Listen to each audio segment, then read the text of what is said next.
Les gens sont stupides, je suis désolé d'être direct, c'est leur certitude d'avoir raison.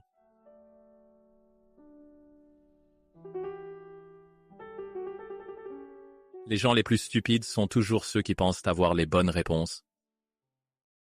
Ouais, donc, pour en revenir à mes études du monde antique, qui est ma principale activité, une chose qui m'a toujours passionné, c'est ce concept des Grecs anciens, selon lequel plus de mal est causé dans ce monde par des gens stupides et incompétents que par des gens méchants, n'est-ce pas? Et il y a un mot en grec, phronésis, qui est une forme de sagesse pour utiliser votre titre ici, mais c'est une forme de sagesse pratique, être capable de faire avancer les choses, de naviguer dans la vie, de naviguer parmi les gens, d'être équilibré et de faire avancer les choses. D'accord? Alors, qu'est-ce qui rend les gens stupides? Et en ce moment, on a beaucoup de gens stupides dans le monde. Il y a toujours eu des gens stupides. Mais comme il y a plus de gens sur la planète, exponentiellement, il y a plus de gens stupides sur la planète. Qu'est-ce qui rend les gens stupides? Et je suis désolé, je vais juste dire les choses comme elles sont. Sont-ils sûrs d'avoir les réponses? C'est ça notre gouvernement. C'est ce qui cloche avec tout ça. Les gens devraient être comme si. Bla bla bla.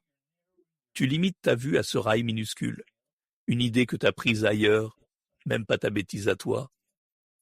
Tu l'as absorbée sur Internet, peu importe, et tu suis ce genre de chemin de monorail.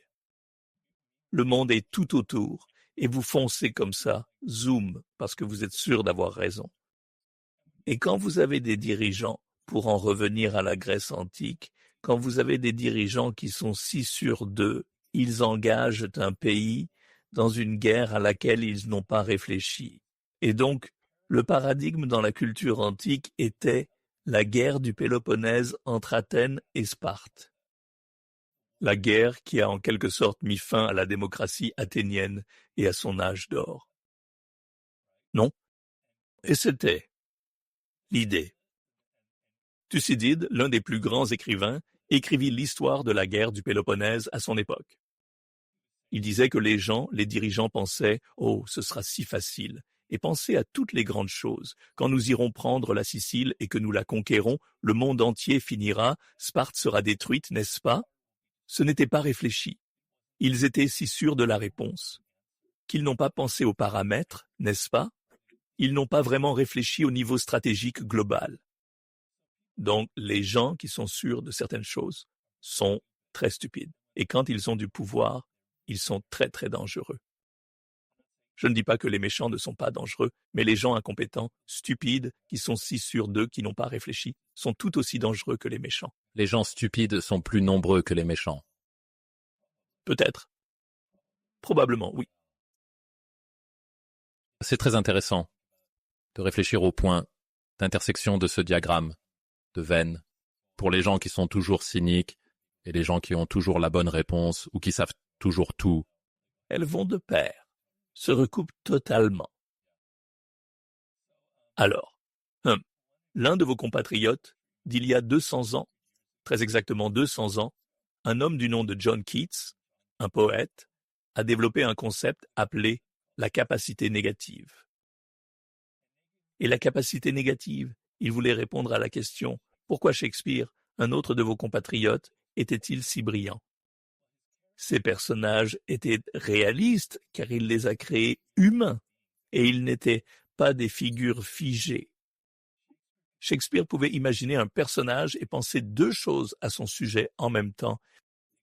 Ils pouvaient être à la fois méchants, mais aussi avoir une part de bonté en eux. Ils étaient complexes. Les êtres humains sont complexes. Et la capacité négative est l'essence même de la créativité. Ça veut dire que vous pouvez avoir deux pensées en tête en même temps, deux pensées qui se contredisent apparemment, mais vous pouvez les concevoir et ne pas vous accrocher à l'une ou à l'autre. Ne pas juger immédiatement. Ouais.